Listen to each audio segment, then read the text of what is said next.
Ydych chi'n barod am y cam nesaf ar eich taith gyrfa? Gan gynnig amrywiaeth fawr o gyrsiau ym maes iechyd a gofal cymdeithasol, bydd Coleg Gwent yn rhoi dechrau da i'ch gyrfa.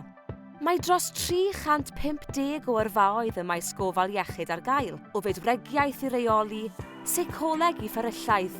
Gallwch chi astudio unrhyw un o'r rhain trwy ddilyn llwybr academaidd neu lwybr galwedigaethol, pa un bynnag sydd fwyaf addas i chi.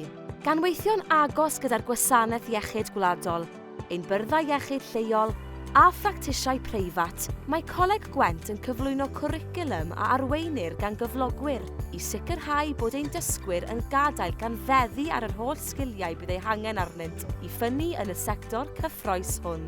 Am ragor o wybodaeth, ewch chi'n gwefan neu gofrestrwch ar gyfer ein digwyddiad agored nesaf nawr. Mae lleoedd yn llenwi'n gyflym, felly cofiwch gyflwyno cais.